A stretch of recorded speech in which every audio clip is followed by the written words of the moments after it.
Watching CNN, thank you so much for being with me. We're going to continue that breaking news coverage here out of North Korea, this potential game changer in the world standoff over North Korea's nuclear weapons. The Washington Post is now reporting that North Korea has produced a miniaturized nuclear warhead that can fit inside its missiles.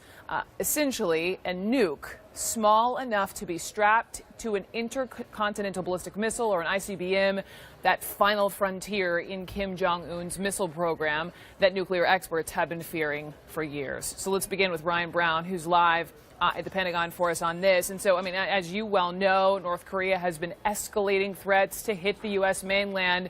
So if this Washington Post, Ryan, if this Post report proves to be true, how much more dangerous did North Korea just become? Well, a lot more dangerous. Again, there are still some things that would need to be assessed here. This Washington Post report citing a Defense Intelligence Agency assessment that North Korea has the ability to miniaturize these weapons onto missiles. But again, there are a couple other capabilities that might need to be developed in order for them to successfully launch an ICBM against the United States. One would be the ability to target, a targeting system. Have they refined that capability yet? The other is reentry. Can the missile with the warhead intact re-enter the Earth's atmosphere in one piece as it approaches a target? These are other things that need to be worked out. But again, a major development, if this assessment is accurate, this is a major advancement in the North Korean nuclear weapons program. Again, the Post story noting that it's unclear if these smaller warheads have been tested yet, but right. Still a concerning development. And again, this is something that military planners here in the United States, including Chairman of the Joint Chiefs of Staff, General Dunford, has said the military has long worked under the assumption that North Korea has this capability in its planning and its preparation of missile defense, things of that nature. So they've worked under that assumption, but this is kind of the first assessment that really says that North Korea now has this capability.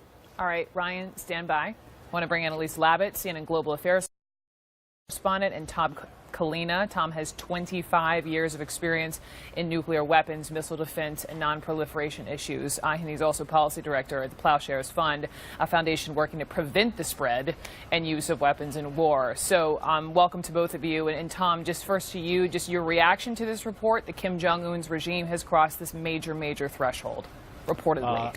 Yeah, reportedly. I think the most dangerous thing about the situation right now is you have two unexperienced, bombastic leaders that are now pointing nuclear weapons at each other. It's a dangerous situation.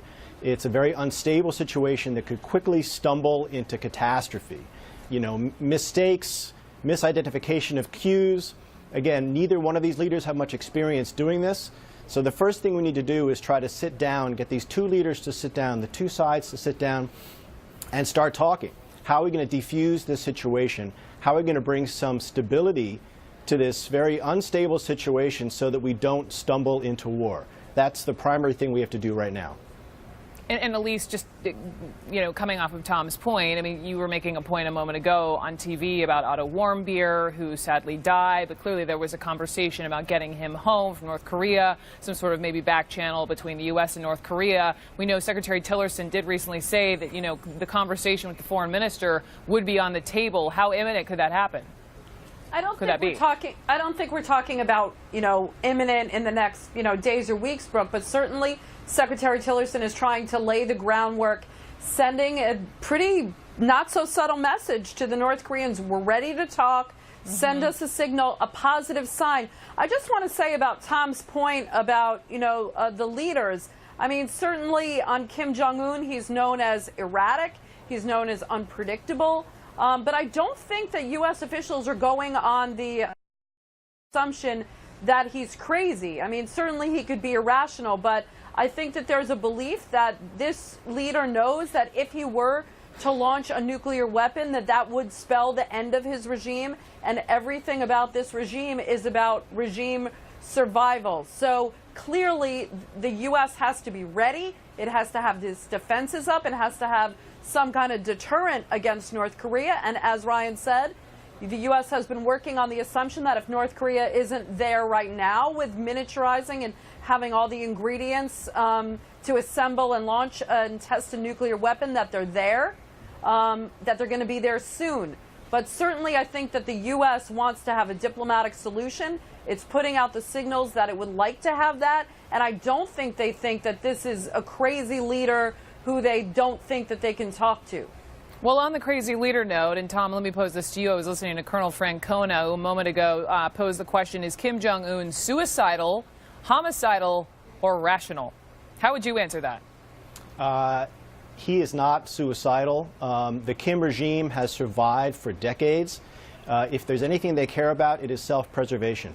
They are not suicidal. They know very well, I agree, they know very well that if they attack the United States, they will be attacked in response, and North Korea will be toast, quite frankly. They realize that, and so we don't need to panic here. I mean, just because North Korea has this threatening capability does not mean they will use it.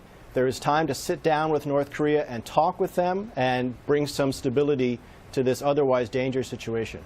So I hear both of you guys saying talking needs to be on the table, but Elise, how fast does this timetable need to move up on the talking if this report is true?